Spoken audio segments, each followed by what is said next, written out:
Toulon, May 1798. 40,000 soldiers, 10,000 sailors, and more than 200 scientists join a ship with no idea of their destination. Since the Revolution, England and France have been sworn enemies.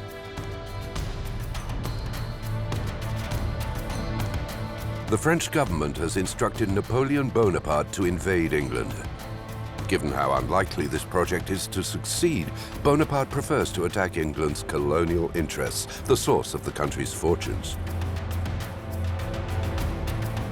But the success of his plan entirely depends on the secrecy surrounding this huge military expedition, in which young students from some of France's top universities are participating.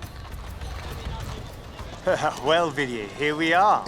Hey, have you ever seen so many people? Have you ever seen so many soldiers and sailors? I don't know where we're going, Directoire, but I'm delighted to be part of the adventure. Aren't you curious about our destination? I have no objection to mystery. In any case, they'd hardly tell mere students like us where we're going. Could be, Rome? No. I think it's more likely.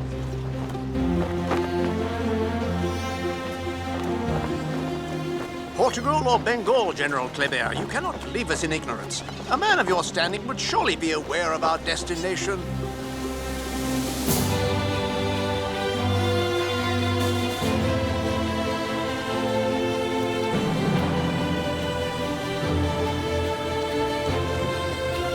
Surely, General Manu, you must know where we're heading? Take care, Dejanette. You know we are all under orders to keep our destination a secret.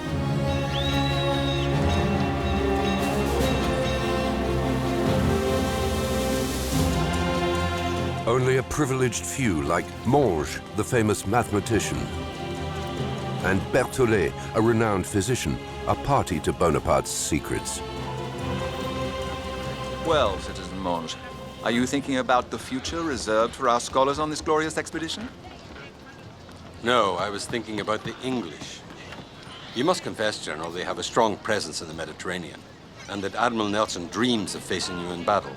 Well, then, let Nelson waste his time dreaming.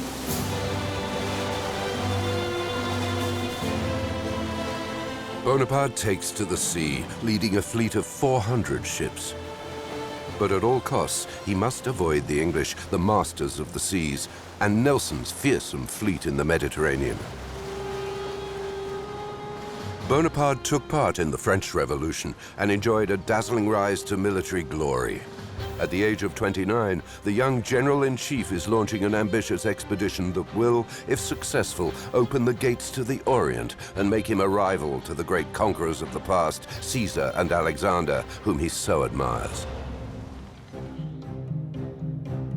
The vast convoy advances desperately slowly. But by chance, it manages to avoid the English. Bonaparte even manages to seize the island of Malta without any trouble.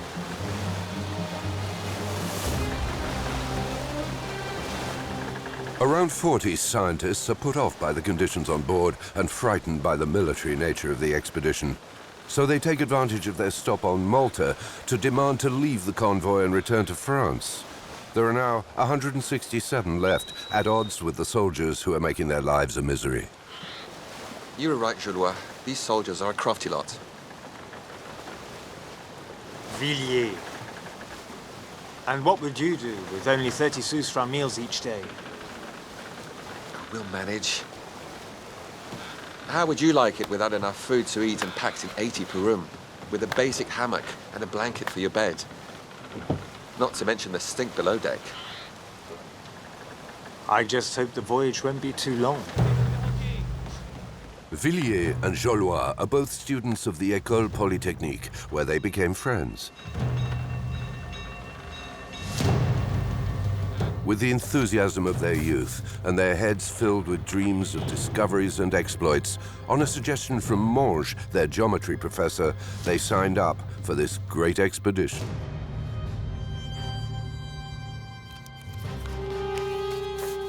Villiers is just 18. He hails from a family that was ruined by the Revolution. He joined the Polytechnique 15 months previously with the ambition to become a civil engineer. At the age of 23, Hourlier had just graduated in engineering when he joined the adventure. Hourlier and Villiers, who kept a very interesting journal, are highly representative of this group of young men who joined the scientific expedition.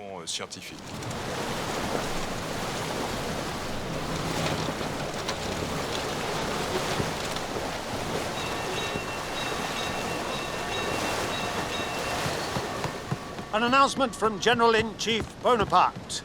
Men, you are embarking on the conquest of Egypt, a country that has had untold influence on world civilization and trade. You will be dealing a painful blow to Britain while we wait to hit them with the coup de grace. The people with whom we will be living are Mohammedans. You must respect their muftis and imams as you respect your own bishops and rabbis. An announcement from General-in-Chief. The land of the pharaohs is a dream destination, and on every ship this news is met with enthusiasm.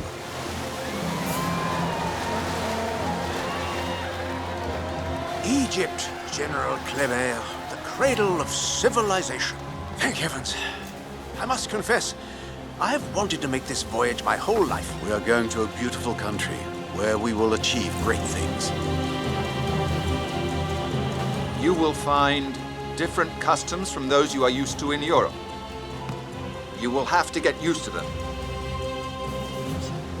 The invasion of Egypt, or the possession of Egypt, would lead to the control of the Mediterranean, which would take that away from the British Navy, but would also lead to an overland attempt at perhaps British India, of course, where there were French interests at the same time.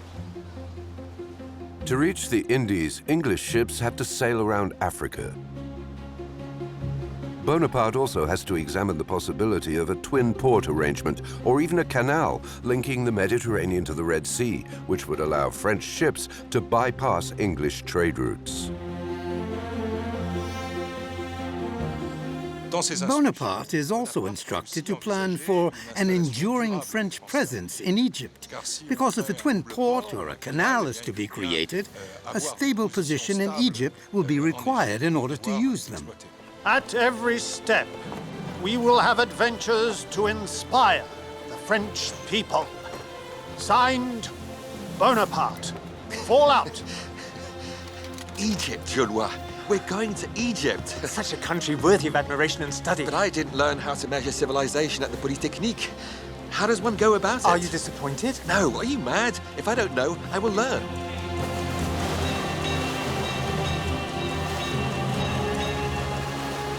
When they discover that Egypt is their destination, these young men aren't thinking about war or conquest. They are mainly thinking about what they will discover there, in the Egypt they'd fantasized about.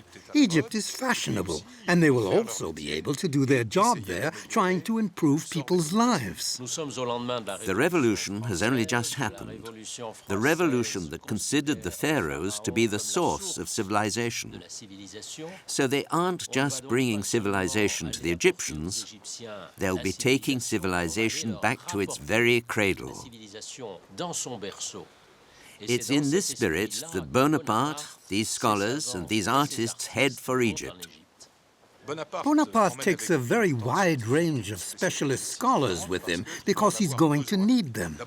Firstly, to help the army in its conquest, but also to prepare for an enduring French settlement in the country. Egypt is far from France, so soldiers have to be fed, crops watered, plans drawn up. They need fortifications and much more. So all kinds of different experts are required to support the General-in-Chief. Of course, Villiers and Hourlier are not prepared for what is in store.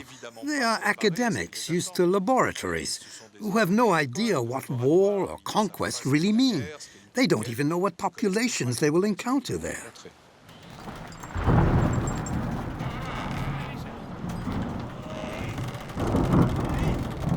When the Egyptian coast finally appears on the horizon after 6 weeks at sea, the scholars, suffering greatly from the bad weather, are forbidden to disembark.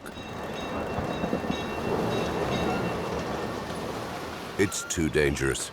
Only the soldiers are permitted to land.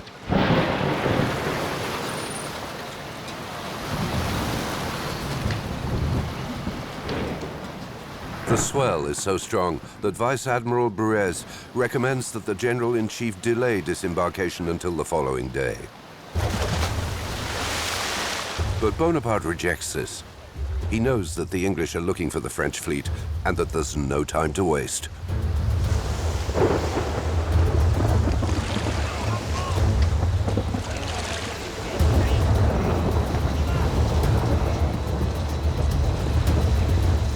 The scientists look on in a terror made even worse by the darkening sky as a ship transporting some of their instruments founders on the rocks and sinks. The task is slow and hazardous, but nothing will stop Bonaparte and 5,000 men setting foot on Egyptian soil. First objective, Alexandria, the second biggest city in Egypt.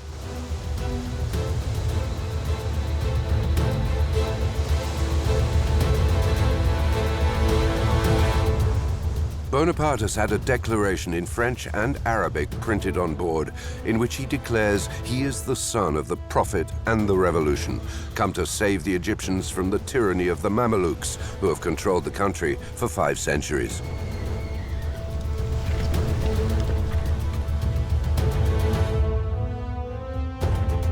The Egyptians, though, don't believe a word of it. They welcome him with weapons drawn. The fort of Alexandria is taken, and the French soldiers enter a city that is far less splendid than they had been anticipating. The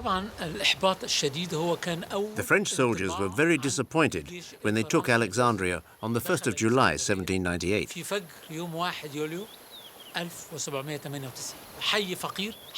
What they actually discover is a maze of streets full of filth and wild dogs where disease proliferates. The city is hugely impoverished, and they are disillusioned. Having covered the rear by taking Alexandria, it's now time to march on Cairo, the biggest city in Egypt. General Kléber had been wounded during the assault on the fort of Alexandria. A fervent Republican, this former architect earned his general's rank fighting in the revolution. Kléber is a charismatic man and a model for his soldiers. Citizen General, is it your wish that we converge all our forces on Cairo? Not you, General Kléber. You must take care of your wound and remain at the garrison in Alexandria, making it our rearguard base. Ask Conte what he can do to compensate for the loss of our instruments, and have him make weapons. We need cannonballs. Should I accompany you, General? Not immediately. You, General Manu, must take the port and the city of Rosetta, coming from the sea. Another division will head for Damietta. That way, we will control 3 ports here on the Mediterranean in Lower Egypt. Then you will join me. The task should be a simple one. All the civilians and scholars will accompany you, General Manu, except for citizens Monge and Berthollet, whom I insist remain with me. However, you, General Dezay, you will take charge of opening the route to Cairo and Middle Egypt. If we take Cairo, gentlemen, Egypt will be ours. The best way to do that would seem to be to follow the Nile, along the Damietta tributary. And give the Mamluks the chance to organize their defenses? No. Speed is of the essence. You will take this route on foot, which follows the canal that links Alexandria to Cairo, here. Through the desert? If the army does not move at lightning speed, they will perish. We will never find enough water for 1,000 thirsty men. It is the shortest route. You leave tomorrow, Dezay. General Dezay is an aristocrat dedicated to his country and to the General-in-Chief. Excellent in combat, a brilliant mind, and a cultured man, he is very much appreciated by Bonaparte. The expedition is divided in 2. While the majority of the scholars and artists head for Rosetta, most of the army heads into the desert.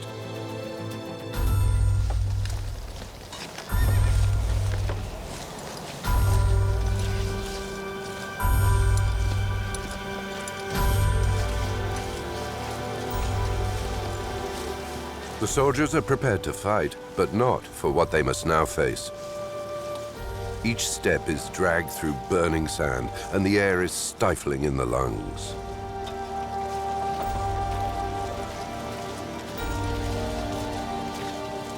Dressed in wool, in the oppressive heat, the soldiers don't even have water bottles, and only sheer will drives them on.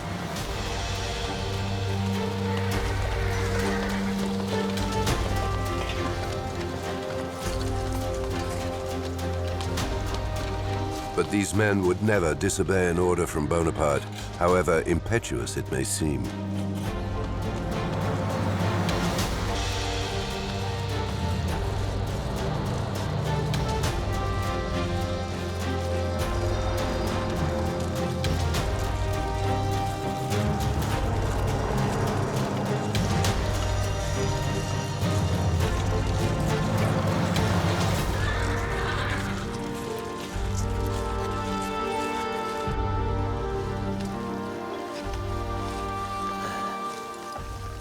More used to teaching students in Parisian lecture rooms than being on the ground, these eminent scholars are not expecting such a trial.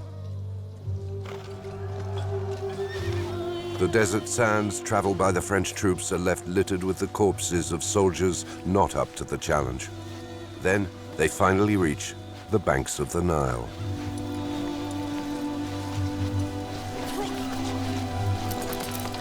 Many throw themselves in the river fully clothed, so thirsty are they. Some even drown.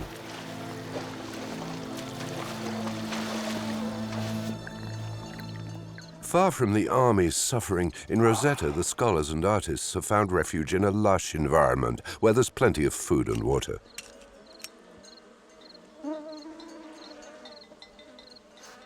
Away from the fighting, they're left to their own devices, as Bonaparte has other more pressing matters to attend to. The scholars and artists explore their surroundings with no military escort, looking for anything novel, whatever the subject. I am so glad to leave the ugliness of Alexandria behind for the charm of Rosetta and its surroundings. Ah, what better gift could we give ourselves? You're absolutely right, Denai. It's simply marvelous. It's like heaven on earth. I don't know where to look. There are so many exotic species to discover. The fish, the lemurs, the birds. I'm already won over. Likewise. I couldn't resist trying to reproduce this Eden. Won't you take a look? Shh. You'll scare it away.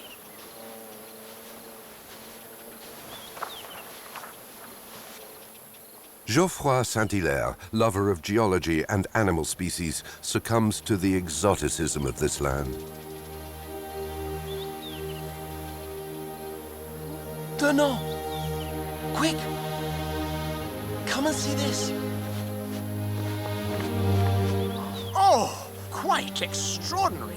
Judging by the size of its finger, this buried statue is of gigantic proportions. It could be an Isis. For the artist Vivant Denon, doyen of the expedition, Rosetta, on the fertile banks of the Nile, is a fascinating terrain in which to explore his artistic talents.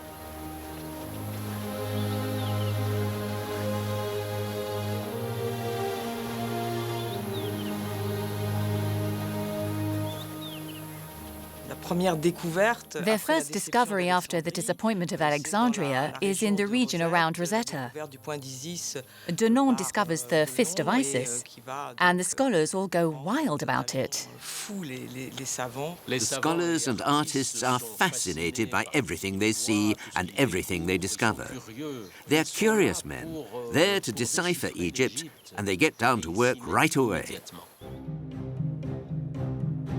Once rested and refreshed, the French soldiers continue on their way, marching for 12 hours every day. But in Mbabe, the Mamelukes, who represent Ottoman power, bar their route into Cairo, just as the pyramids can be glimpsed in the distance. The Mamelukes are former slaves, most of whom hailed from the Caucasus and who converted to Islam and have been emancipated. They govern Egypt.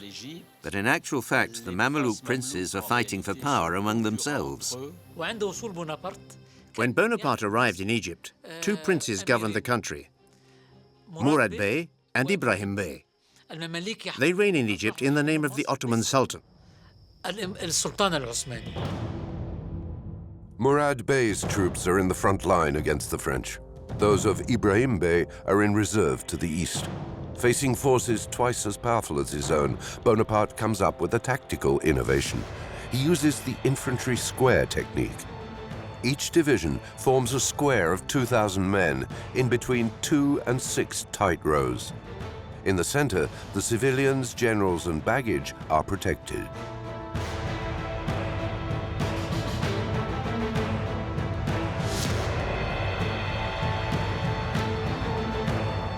Bonaparte organizes his army in 5 squares. Before him are Murad Bey's forces, 30,000 infantrymen and 10,000 horsemen. DOCSIDE square takes on the first assault. They greet the Mamelukes with salvos of fire at point-blank range.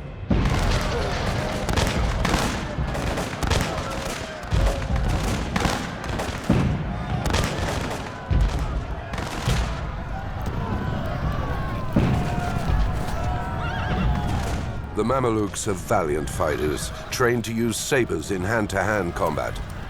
They launch their charge with panache. At the same time, Bonaparte and the other squares close in on Murad Bey's flanks.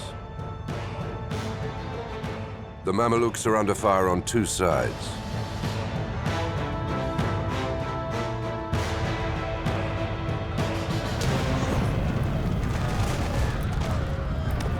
The infantry squares are as unwavering as they are destructive, and the pride of the Mameluke army is destroyed by the bayonets of the French infantry. Bonaparte loses just 30 soldiers, while Mameluke losses are in the region of some 20,000 men. For reasons of prestige, this victory is later named by Bonaparte the Battle of the Pyramids. Nonetheless, the 2 great Mameluke chiefs managed to escape. Ibrahim Bey to the north and Murad Bey to the south and the deserts of Upper Egypt. Cairo, the biggest city in Egypt, falls to the French. For Bonaparte, communication is extremely important, just like it is nowadays. He wants to make a big statement by entering Cairo, so he organizes a grandiose event. Everyone is in full uniform and in front of the population, which is about several 100,000. He gives a performance of the hero entering the capital of the pharaohs. When he enters Cairo, it's a culture shock in 2 ways: discovering the Egyptian people and seeing just how difficult it will be for them to live in this country. Bonaparte wants to reassure the Egyptians and to administer Egypt. So he quickly has to form some kind of council, a divan. And he brings together the main nobility, the ulama of Cairo. Bonaparte comes to conquer Egypt. To the Egyptians, he's a colonizer, not a liberator. Nonetheless, it's thanks to his publications and the work of those scholars that the Egyptians rediscover their own Egyptianness. One should not forget that the Ottoman Empire erased the word Egypt from history. The national identity was literally wiped out. Egypt had become a vilayat, an Ottoman province.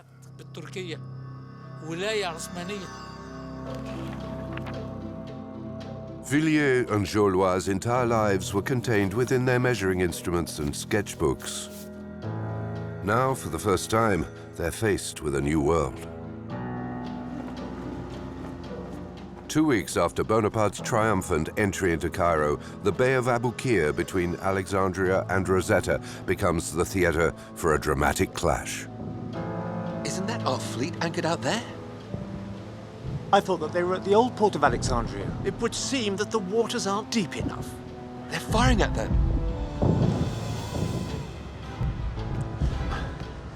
The English are attacking us. Alas, we were bound to run into them. But have no fear. Our fleet is under the command of Vice Admiral Droyers, an experienced man. We are the same age. He will easily defeat the enemy. Our ships seem to be immobile, unlike the enemy's. Whatever General Menou says, Denon, Villiers, and Joalois look on helplessly as the first cannon fire announces the start of a tragedy. The English have discovered the French fleet that has been evading them for months. Admiral Nelson, who had vowed to defeat Bonaparte, splits his fleet in 2, and one half manages to slip into the free space between the coast and the French ships.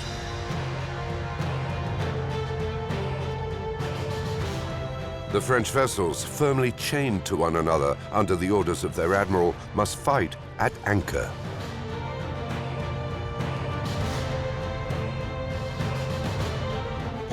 During the Battle of the Nile, a dramatic event takes place amid so many other dramatic events. The flagship of the French fleet, the Orient, explodes. The Orient was one of the biggest, finest, and most powerful ships in the world. And at its first battle, it is blown apart.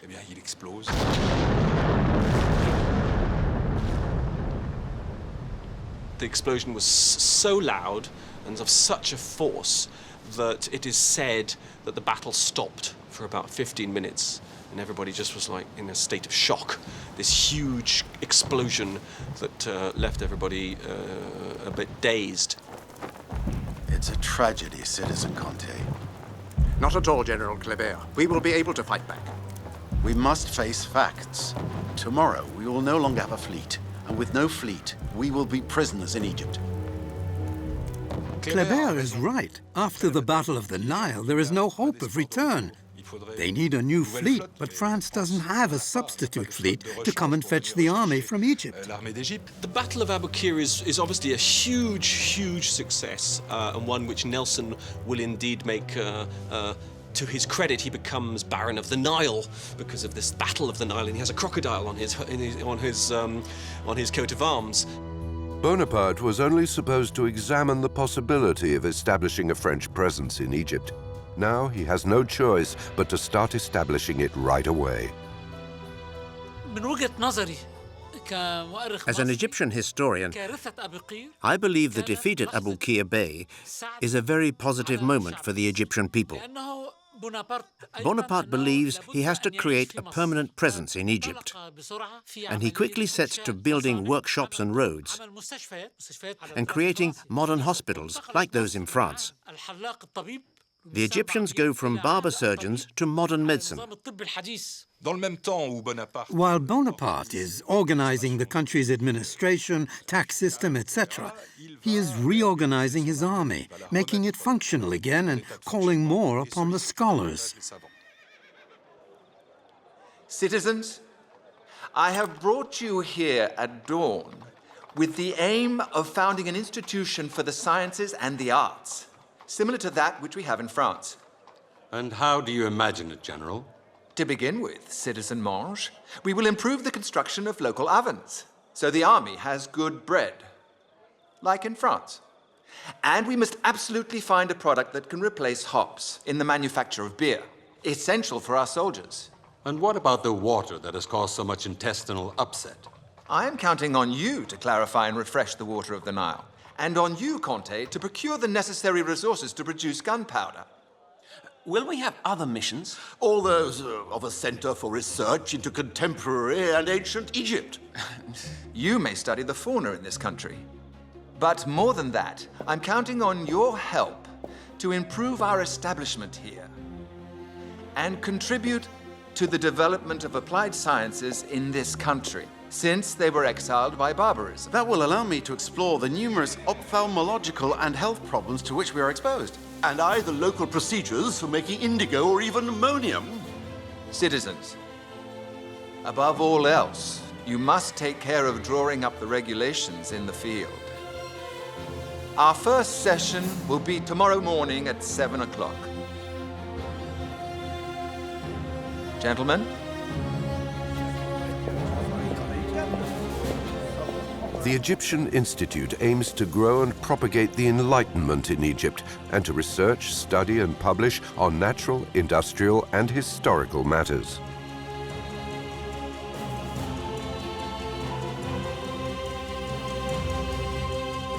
It has 4 departments: mathematics, physics, political economics, and literature and the arts. Bonaparte requisitioned several contiguous palaces to create a kind of science center with laboratories. And so the Egyptian Institute is created, with the mathematician Monge as its first president, and Bonaparte himself as vice president, since he considers himself to be a scholar.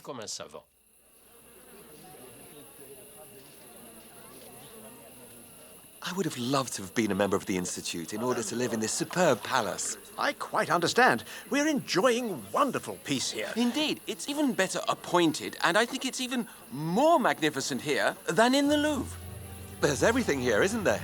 We're so lucky it's all freely available. And there will soon be an observatory and a chemistry laboratory. Offices for natural history, physics, mineralogy, and even rooms dedicated to archaeology. We don't have such luck, do we, Hourlier? Indeed, our work is extremely monotonous. We only really have one occupation, to measure the Nile. We are surveyors, granted, but from Alexandria to Cairo, that's all we've done. And I'm sick of all this water, always water. We see little else. Don't be disheartened, my friend. Soon we'll be exploring the remains of the former canal that linked the Mediterranean to the Red Sea. It dates from the times of the pharaohs. You would go north, while I aspire to head south. I didn't come to Egypt to be satisfied with just Cairo. No, I want to explore a land that's shrouded in a veil of mystery that for 2,000 years has been unexplored by any European. Upper Egypt.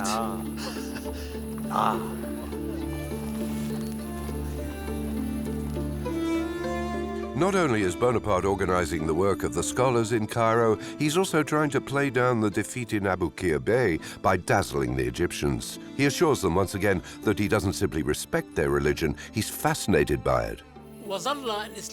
Islam is a major issue for Bonaparte and the entire French army during the occupation of the country for the 3 years that the Egyptian expedition lasts.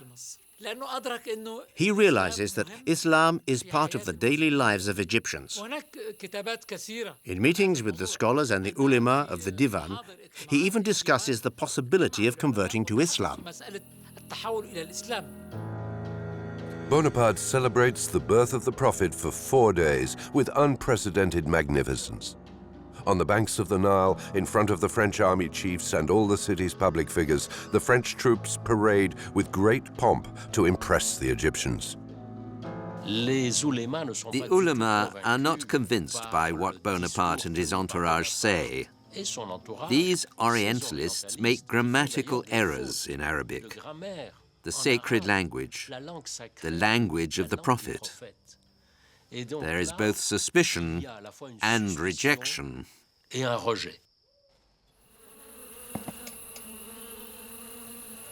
A rejection, the scale of which the French take a long time to realize.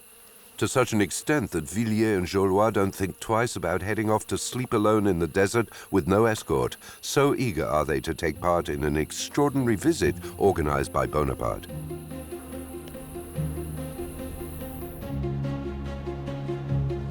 Hey, citizens! I'm up here! It's magnificent!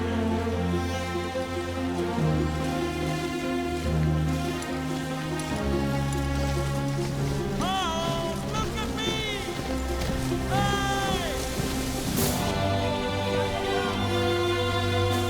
Hey! Always so intrepid, Mange. Let's hope he can get down without breaking a leg. Incredible. Did you see Monge? What a feat for a man of his age. Hey, look at me! Just pebbles and not an animal in sight. What a shame. This is amazing. What a wonderful monument. Hey! Wait! I'm coming down!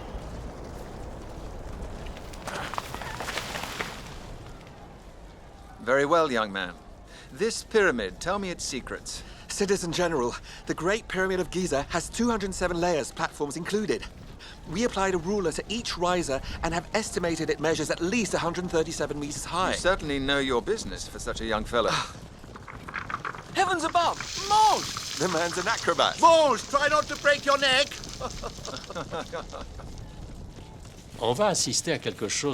Something amazing happens in the Cairo desert at the foot of the Great Pyramid.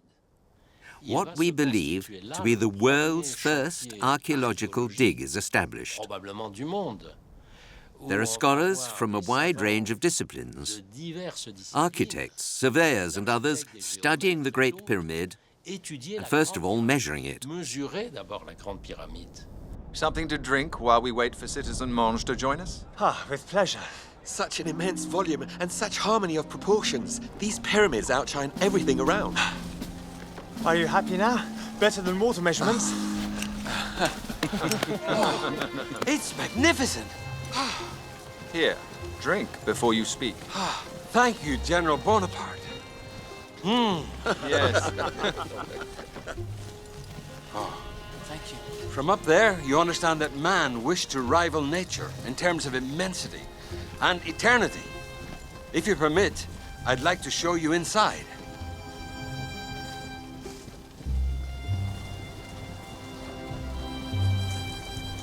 This way, General. Would you? You will see how extraordinary the interior is and how it gives rise to some very interesting observations. The entrance is tricky, General, but it's worth the effort. You'll see a ramp leading to the center of the structure.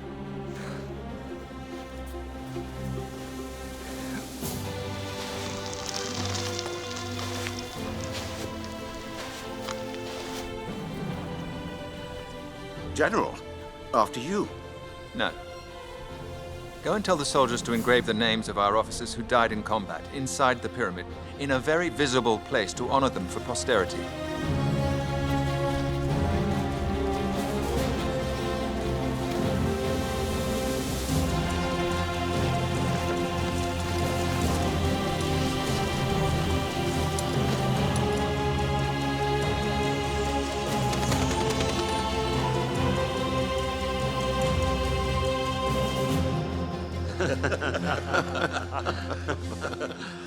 I'd like to drink something, General. I have something for you. Would you mind, Villiers? There's a little shed at the end of the courtyard. Inside, beneath a large wooden crate, I've hidden a few nice bottles. It's my own personal store. I'll go with him. Have you heard the rumors? No. Letters from Ibrahim Bey announcing the imminent arrival of the Ottoman army. The Turks declared war as soon as they heard about the naval disaster in Abukir Bay. They think we are weak and are preparing to walk all over us. Oh, no. Oh, no. If that's true, all of the scholars' work will have been for nothing. Let's be optimistic now. We are commanded by a general who has never known defeat. Since the disaster in Abukir Bay, the situation has changed for the French. The Anglo-Turkish alliance is a real danger, but it's not the only threat. In Cairo, the locals, who have seemingly until now accepted the presence of the French, are less and less happy with their impiety and this forbidden wine that's growing increasingly popular around the city. Which one should we take? Wait. Show me that one. Which? This one? Yes, that's right. Oh. There are 4 of us, so I think we should take 4. 2? 2.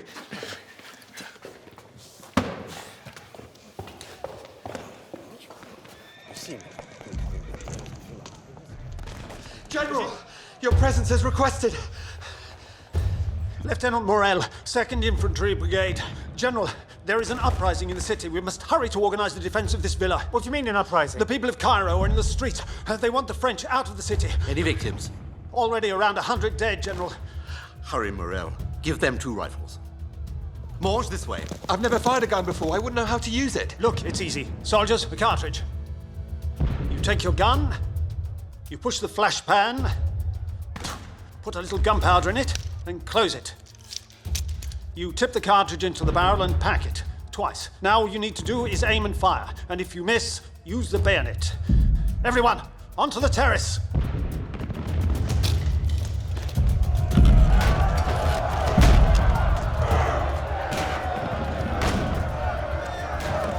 Don't worry, Villiers. It will be fine.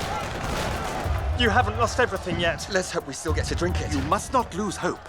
Concentrate and act at the right moment.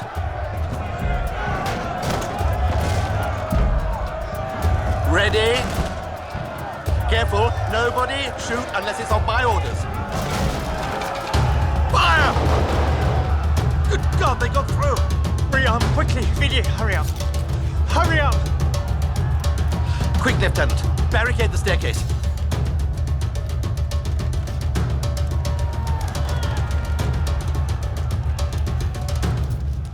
Fire!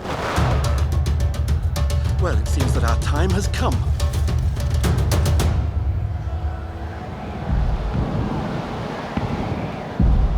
Does anyone imagine themselves dying in combat when they're just 20?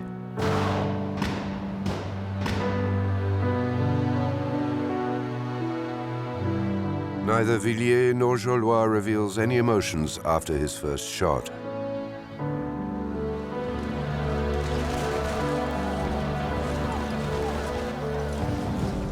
Five of their scientist colleagues lose their lives in the uprising, along with 300 soldiers.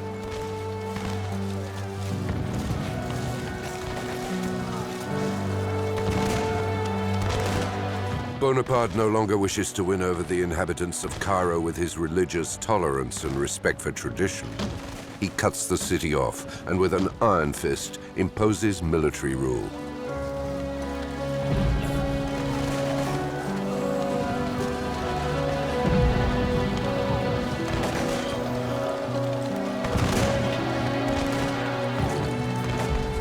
Al-Jabati, the Eastern commentator, writes, "Overnight, the French entered the city's streets and alleyways like a flood of devils." And Bonaparte closes his eyes to all the vandalism and the pillaging.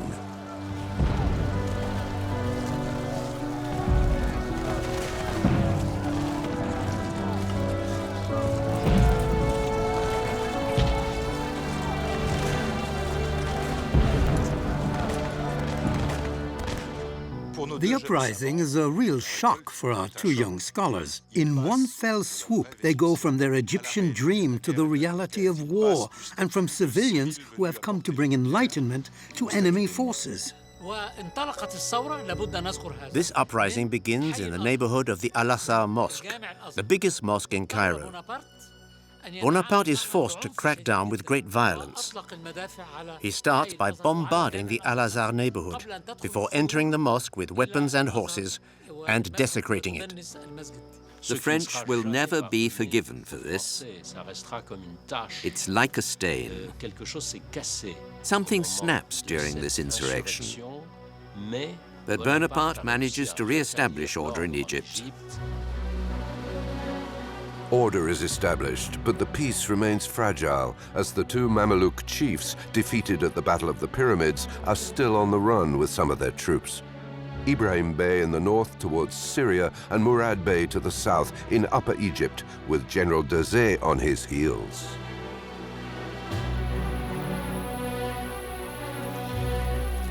For 5 months I have been chasing down Murad Bey, and this mad pursuit has led us all the way back up the Nile Valley, over more than 500 kilometers. Every encounter with the Mamelukes has seen us victorious in the bloodied sands of the desert, and still the cursed Murad Bey evades us. I will never let Bey rest, and I will destroy him in whichever country he takes refuge. Upper Egypt with its archaeological splendors. Vivant Denon is so impatient to discover the region that, despite the danger, he goes out of his way to obtain authorization to accompany DOCSIDE. Please, Citizen Denon, please calm down. How can I, General DOCSIDE? I daren't sit down as my back and backside hurt so much, and I'm so stiff I fear I'll never get up again. Crossing Upper Egypt with almost no time for rest has exhausted me. Oh. What a pity. If our bivouac had been closer to that temple, I'd have at least seen a ruin at close hand, even at night. Too dangerous. I promise that when we have finished with Murad Bey, I will provide you with the necessary means for your work.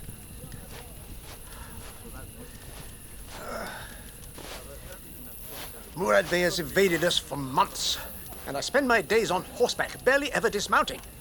It's a very unsuitable position for drawing. Look at this. Not a single straight line. You can redo it all properly once we return to Cairo. If we ever return, that is.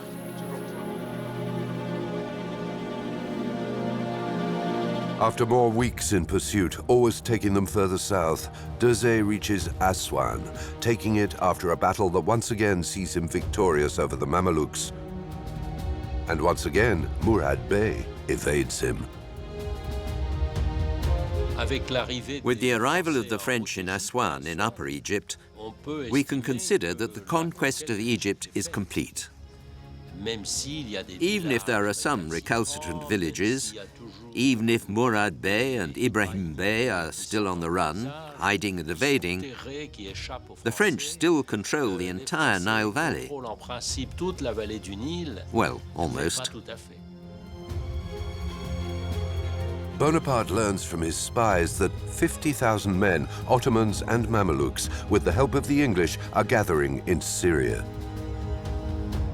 Taking the initiative to attack seems to be the best option.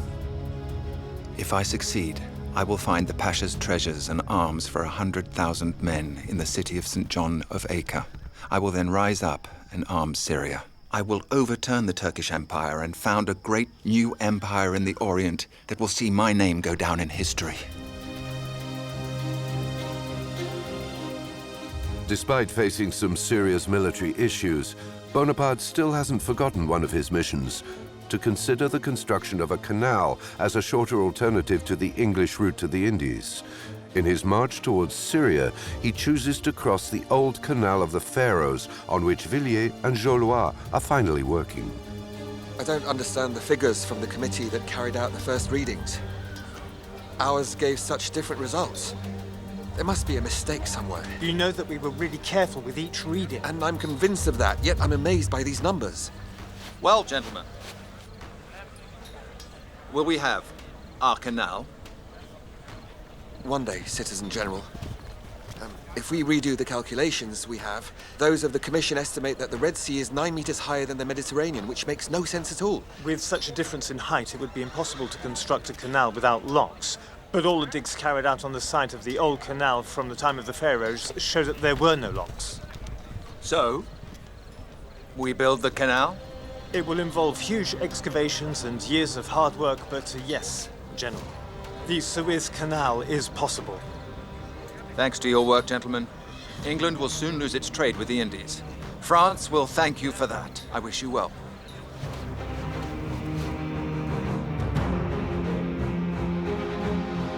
Despite being undertaken in a rush, the Syria campaign begins successfully.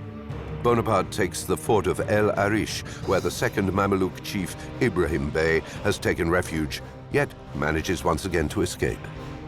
Bonaparte then marches on Gaza, where a second victory awaits him. The next step will be Jaffa.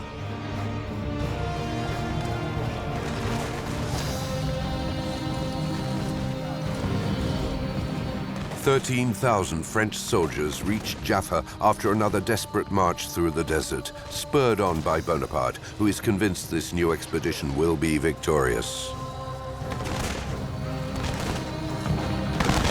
And indeed, victory smiles upon him. A single assault launched at dawn is enough for Jaffa to fall by the afternoon.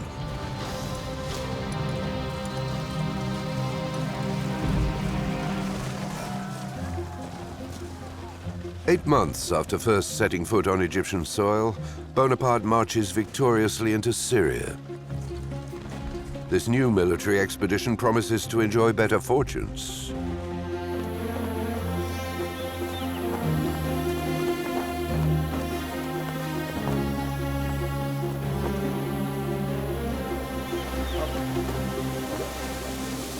And as for the scientists, now they're fulfilled, finally allowed to travel to Upper Egypt, of which they have dreamed for so long.